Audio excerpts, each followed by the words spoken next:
Like and subscribe. The Facts Drone. Everybody loves a winner, and tonight the Atlanta Dream set the record for the biggest crowd to watch a WNBA game in Georgia history. Pretty exciting. One of the big reasons fans flock to State Farm Arena is, of course, the Caitlin Clark effect. You know what the average attendance is when Caitlin Clark plays home or the road? What? 15,300. Wow. Okay. Speaking of freak athletes, Caitlin Clark effect has now hit the WNBA. It has been announced today. But the best basketball of the weekend, the best player in America, the best shooter in America, Caitlin Clark at Iowa. Caitlin Clark is beginning to draw comparisons to LeBron James due to her comprehensive influence on the basketball court. The one thing that I love that she's bringing to her sport, more people want to watch. Her ability to finish strong near the basket has sparked this latest analogy. Clark boasts an impressive 62.7% shooting percentage from within 5 feet, making her the top guard and 2-point field goal percentage. There's no hyperbole here. Watch her play. She plays at a high level, highly skilled. She's the best passer in America, and she's the best shooter in America. Her scoring efficiency around the rim rivals that of some of the best big men in the league.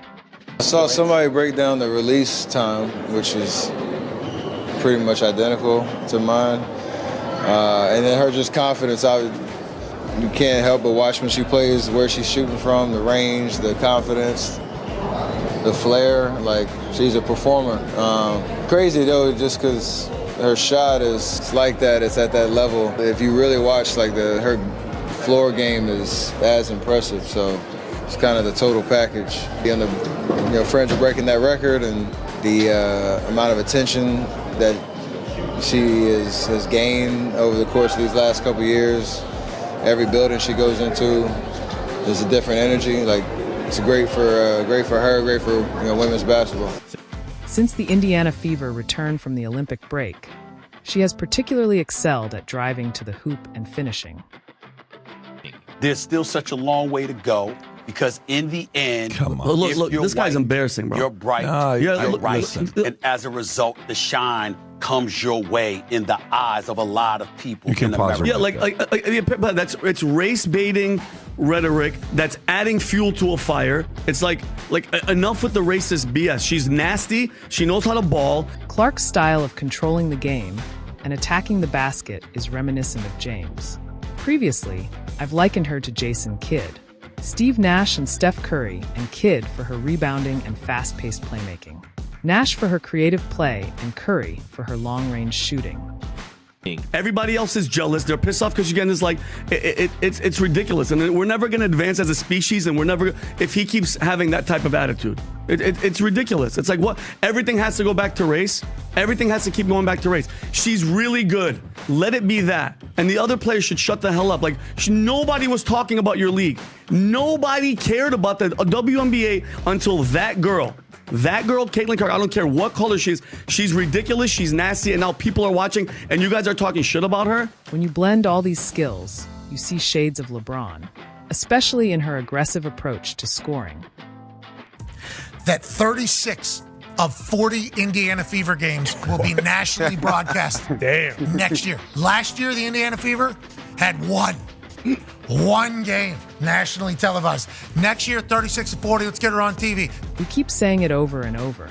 Caitlin Clark isn't just a draw on TV. She's also a major attraction for live audiences.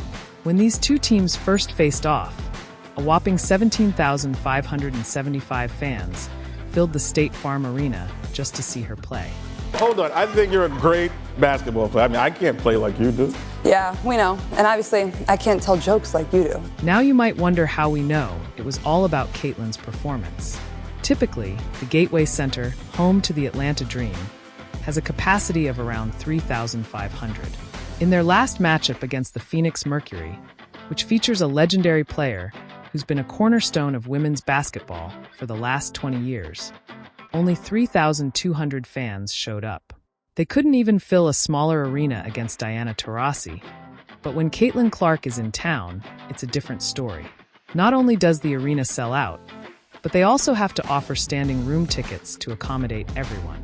This game against the Atlanta Dream is expected to set a record for attendance at a WNBA game in Georgia. They're pulling out all the stops to ensure every corner of the State Farm Arena is packed. The Atlanta Dream has been proactive, promoting the event on social media with a powerful message. This we walk amongst legends. This we set the record. They're doing everything they can to make this game a monumental occasion. They're putting together an exciting hype video to get everyone entertained and pumped up for the history that's about to unfold this. The league could not be in a more exciting place than it is right now. Certainly, the attention on women's basketball right now is at an all-time high, and this league has been poised and ready for at least the last 2 decades for this moment. We have the star power, we have the elite play on the floor, but it's been a bit of a hidden gem. Well, it's not going to be hidden much longer, and a lot of that is because of this draft class and Caitlin Clark. Last time these two teams faced off, an impressive 17,575 fans showed up. So how many are they expecting this time? Are we looking at 17,700, or could it be as high as 18,000? For this is Atlanta Dream Game. This is what we mean by the CC effect. And you said there's been a robust conversation around the Final Four. I don't know what's bigger than robust, but it got even bigger this season. It's robustier this year. And how do we play? How do we build off of last year? More talent, more eyes on the game, more bodies here at the draft to cheer and celebrate this draft class. It's gotten better and better. And celebrate this draft class. It's gotten better and better. It's not just about Caitlin Clark's skills, or how she elevates her teammates. It's her magnetic presence that draws in fans. Who are you here to see tonight? Caitlin Clark! It's crazy how much attention she brings to the game, and it's not just here in the US. People in other countries are going nuts for her too. Came from Canada to Saskatchewan, Canada. That's a long walk. We drove 23 hours. Whoa, hold on a second. To see, I'm gonna guess. Let me guess. Caitlin Clark. She has a way of captivating audiences and transcending the sport of women's basketball. When she's in town, it's the hottest ticket around, just like when the Yankees or Lakers come to play. Now the Indiana Fever is the must-see event in town. They're calling this matchup the biggest of the season. Talking with Sue Bird, I think she uses a great word to describe what it's like watching Caitlin. And she says, it's thrilling. We know she's great. We know she's captivated the country. Why? What about Caitlin makes her so captivated?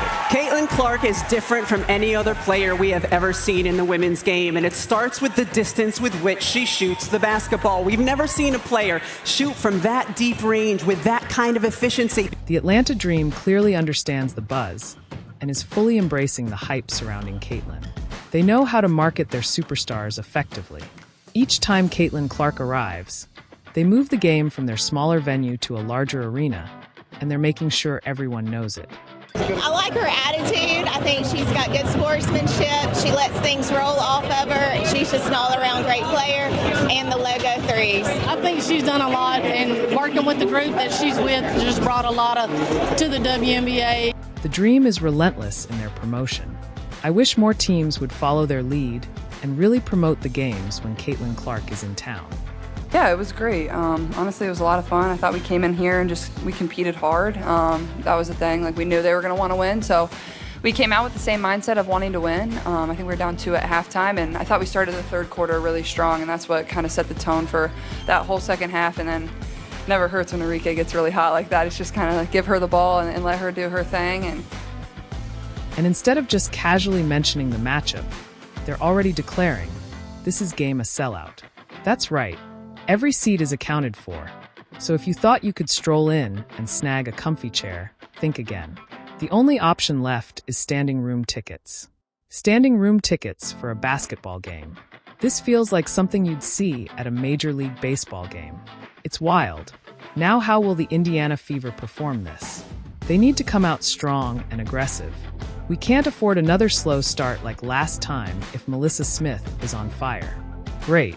If not, it's time to switch things up. The same goes for Kelsey Mitchell with our sit set on the 6th or 5th seed. Every game is crucial, especially as we near the end of the WNBA season, after a game that they realistically could have won. How will this team bounce back? If the other team shoots 25% and we hit 35% from 3, it should be a win.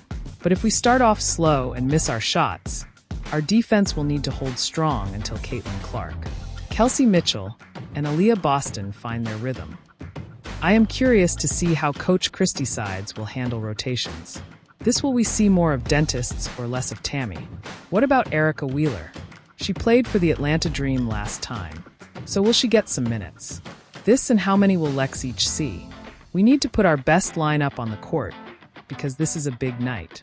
The CC Tour is hitting Atlanta. I really hope the fans who paid good money to see Caitlin Clark don't end up disappointed if the Fever come out flat or if there are questionable coaching decisions. These fans deserve an exciting game, and fingers crossed. They'll get one this before we wrap up.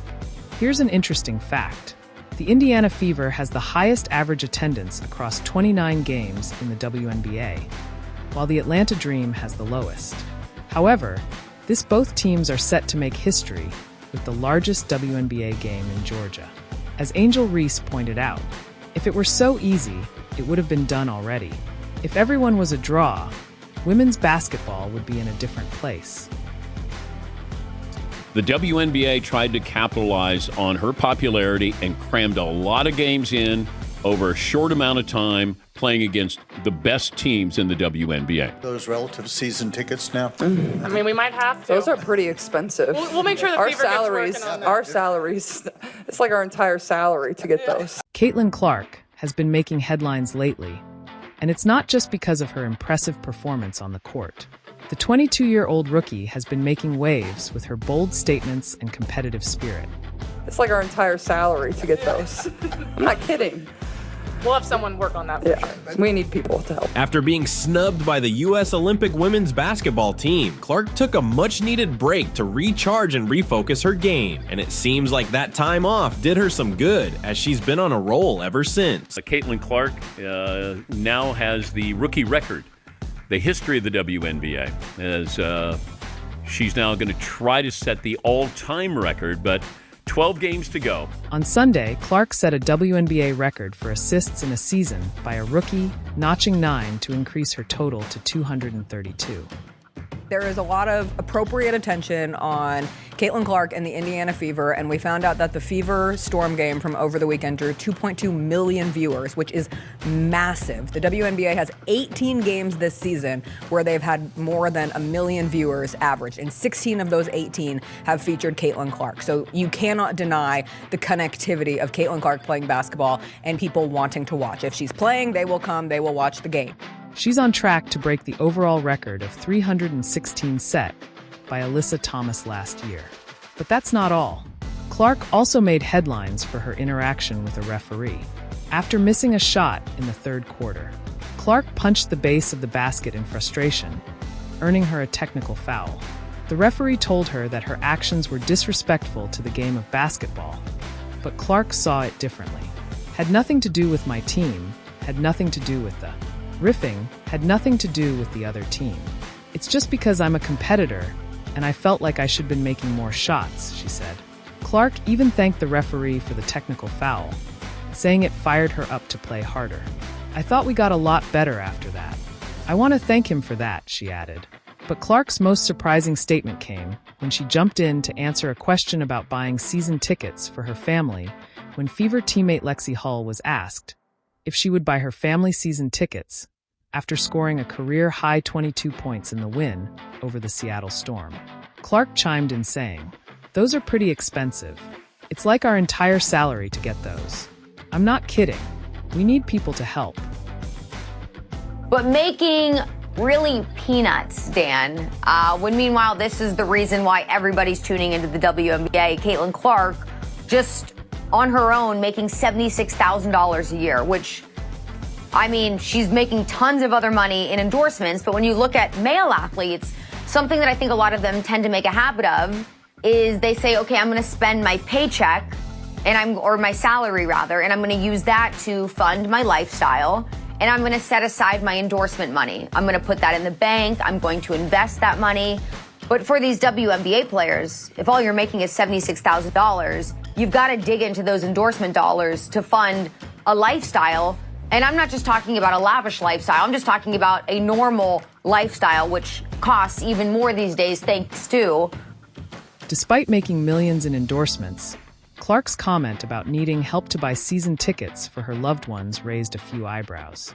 But one thing's for sure, Caitlin Clark is not afraid to speak her mind and make her presence known both on and off the court.